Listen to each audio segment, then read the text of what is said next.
So, unboxing video tayo. Ito, binuksan ko na. Pero, di pa naman siya totally nakabukas. Kita nyo na, maliit pa yung butas kanina. Gawan nyo ng video para pagka sinuli nyo. So, may content din ako sa pag-refund.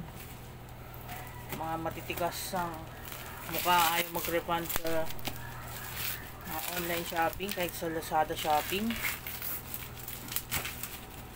Meron tayong how to refund.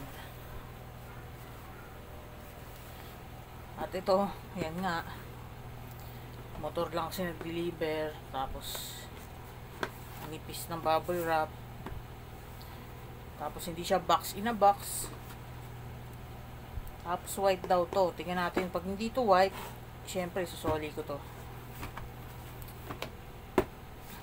At yun lang hindi ko gusto dito, lakas sa kuryente, 30 watts.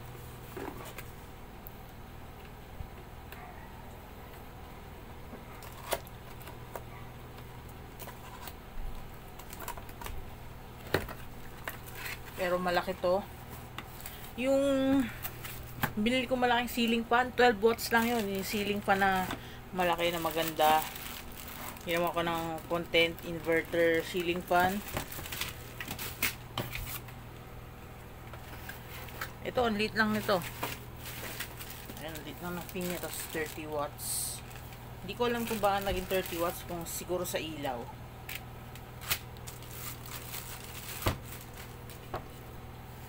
Ayan, medyo... Ayan, ganyan nga, nakaangat. Wala na nabasag. Sa fins, mukhang wala namang basag. Tapos ang daming pin.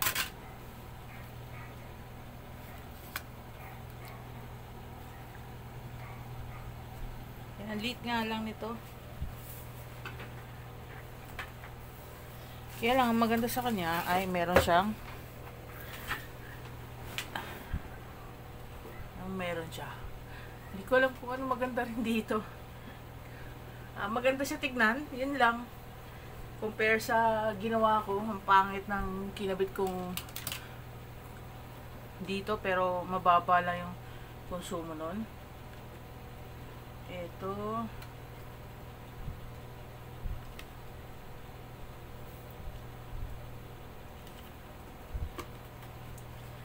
Ayan, kakabit lang siya na gano'n.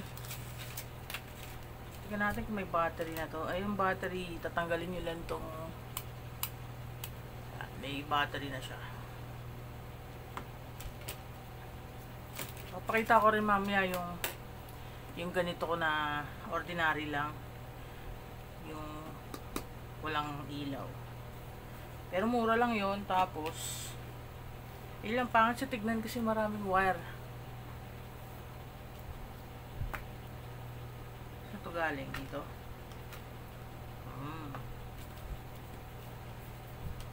So, ang dami niyang blade. Pero syempre mahinalan to.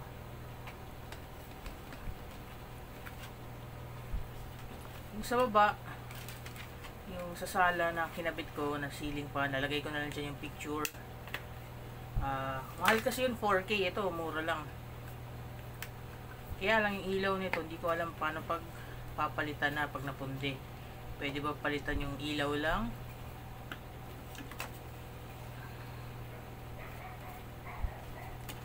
So, ganun lang siya. Sasalpak lang na ganun at ilan siya. 6 na blade. Tapos ito, natatanggal na nga.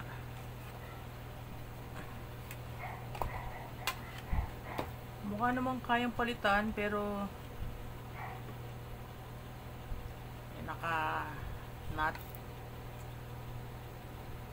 Kaya naman siguro palitan to. Kaya lang, hindi ko nga alam kung tatagal kasi yung ceiling fan ko nga sa baba ay napundi agad na wala pang 1 year.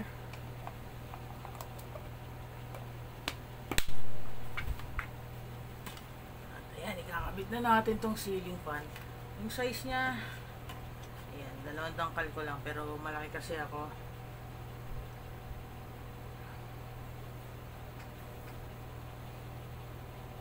Mamaya na natin bibigay yung sukat. Pero meron naman siya sukat dito.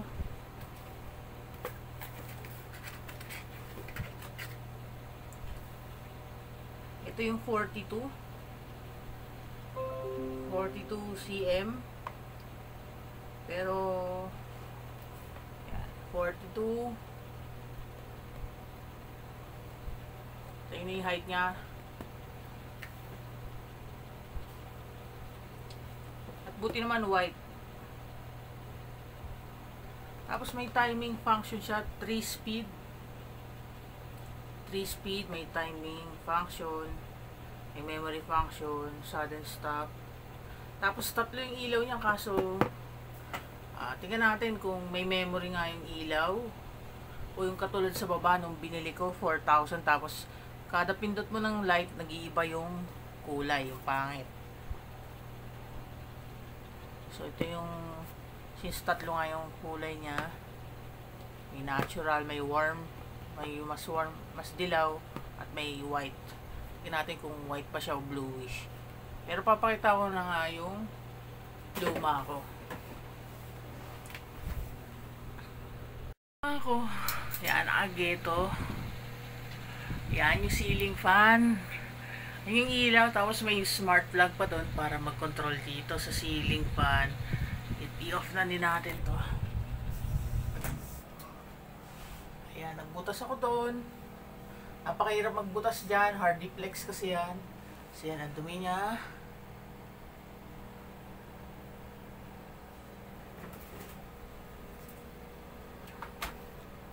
At ayan, kaya ayan. So, gaganda na yung itsura niya. Pag hindi na siya nakakaya pag nasa meeting ka, tapos may kita yung ceiling fan mo, ganito lang, cheap lang, fan mo. May aircon dito, tapos may fan dyan. Kaya lang itong side na to, dito ko lagi tumatawag sa baba nito, kaya usog siya dito. Yun lang ang pangit. Tapos, hindi ko alam saan ko ito ililipat dahil aalisin ko na nga to.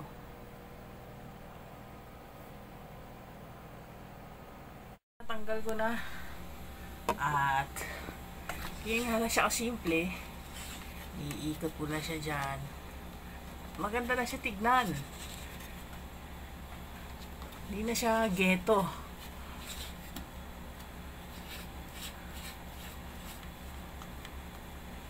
Hindi maganda na tignan. Hindi na nakakaya sa Zoom meeting. Napangit yung electric fan sa kwarto. So, inon ko yung switch. At hindi ko alam kung bakit hindi gumana yung ilaw. Pero medyo may wobble siya. Pero malakas siya. Malakas siya kaysa dun sa ceiling fan kong isa. Kaya lang, syempre malakas nga yung konsumo nito. Pero hindi ko masusukat. Bibili pa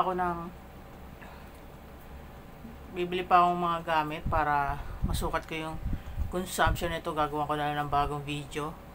Pero 30 watts daw to. Tapos meron pang 40 watts na susunod dito. Mas malaki. So mas malaki yun. Ito napakaliit nito. So medyo higpitan ko lang uli. Higpitan ko lang higpitan kasi nagwawabol. Nakakatakot.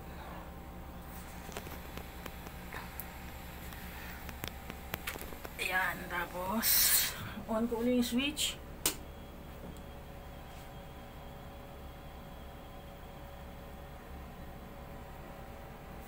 Medyo may paggalog siya, so feeling ko baka ewan ko kung masisira yung holder. At tatanggalin ko na itong plastic dito. Ito. Bubutin ko na to para magamit na natin yung remote. Ayan, tanggal ko yung plastic, yung remote. Power. So yung power sa electric fan. Tapos mayroon siyang konting ingay. May whine pagka power, tapos ilaw, yun, pula. Tapos may setting na pala agad dito. Meron na ditong white, medyo warm, at yung warm na pula, astig. Tapos hindi ko alam ano yung M. Hindi ko pa alam ano yung M. Ano yun? Ano nangyari? Hindi ko alam ano nangyari. Medium ba yun? M?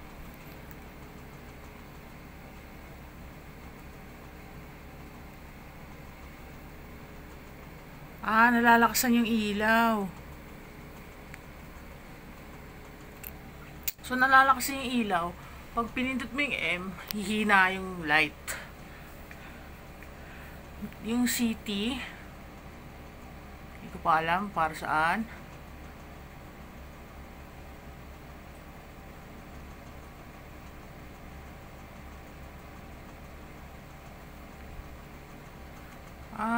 Doon lang din siya sa ilaw.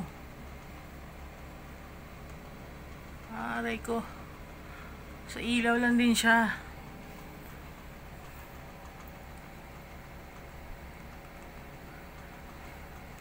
So, yung sa kanan magiging whiter. Yung sa kaliwa, yung sa kanan magiging whiter yung light. Ito magiging pula. Tapos ito, yun humina. Ganyan lang siya. Isa pa. Ayun, nag-start.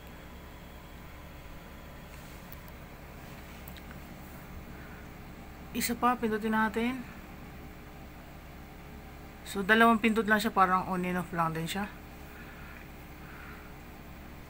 Tapos, meron siyang tatlong ganon. Tapos sa baba, timer.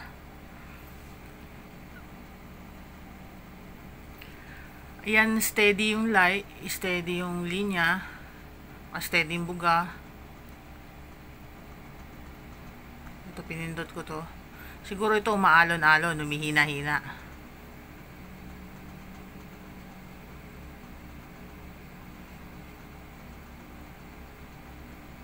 Ayun nga, humihina siya. Lumalakas. Try natin ito isa.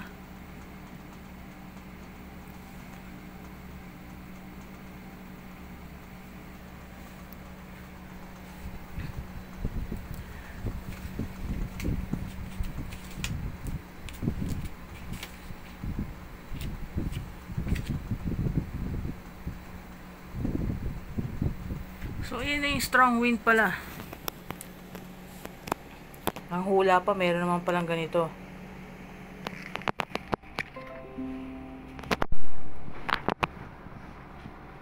So, ito yung pinakamalakas. Tingnan natin, nandito ako sa baba, kung kumakagat tong remote na to dito. Try natin hinaan yung ilaw. Ayun.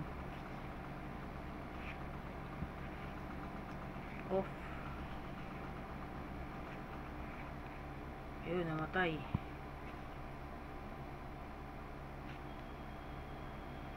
So, okay naman, kaya lang sa sobrang liit nito, baka mawala ako to sa kwarto, kaya kung saan to malagay. Yun ang problema dito.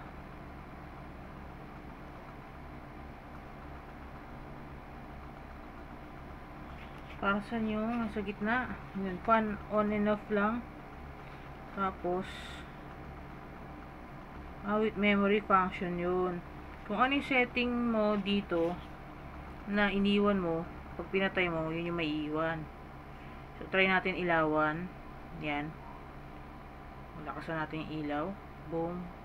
White light, patay natin. Naka-on yung fan. Ayan. Teka lang, on natin yung fan. Nakailaw. Nakamalakas, nakailaw. Patay natin. Patay.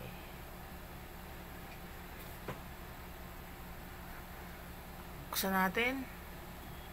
Ayan, may memory nga siya. Pero ako ayoko nang nakailaw. Pwede ganyan lang, mahina na ilaw.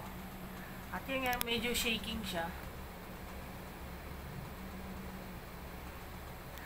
Kasi nga hard deflex to.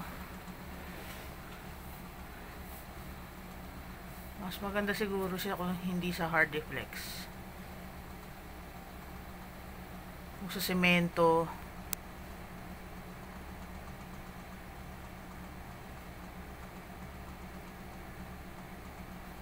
Kasi medyo nakakatakot yung ugong niya para sa akin.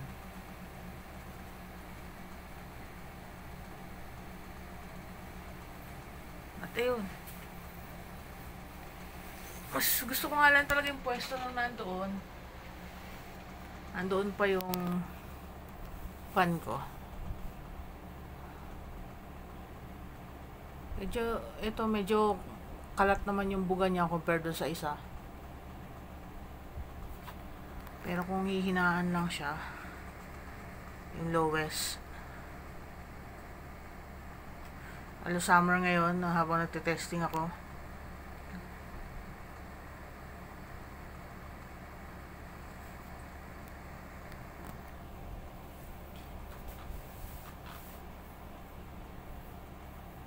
So, ayan yung lowest. Okay naman sa akin yung lowest. Kasi may aircon naman din kasi. Pero okay naman yung buka niya. Lakas. Pangalawa, patay natin ilaw. Ako ng ilaw. So, okay na sa akin number 2. Medyo natatakot kasi ako sa number 3 niya. Pero mas stable yan siguro kung sa first floor niya, sa ground floor niya, tapos semento or matibay yung pagkakakabitan ng yan, ang ilaw nyo na yan. Pero yan, alam niyo naman channel ko, paulit-ulit lang yung content ko. Kung anong meron ako, nire-review ko hanggang masira. Abangan nyo na lang. Pero okay na siya, gusto ko naman siya. At parang gusto ko nga i-try yung mas malaki yung fan. Akala ko kasi legit na malaki.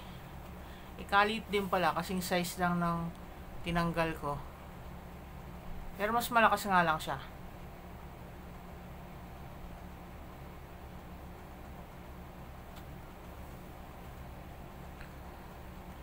At maganda na nga yung itsura niya. Siguro bibilan ko pa yung isang kwarto na namin, yung siguro sa maid's room, maliit. Sakto lang yung ganitong size doon.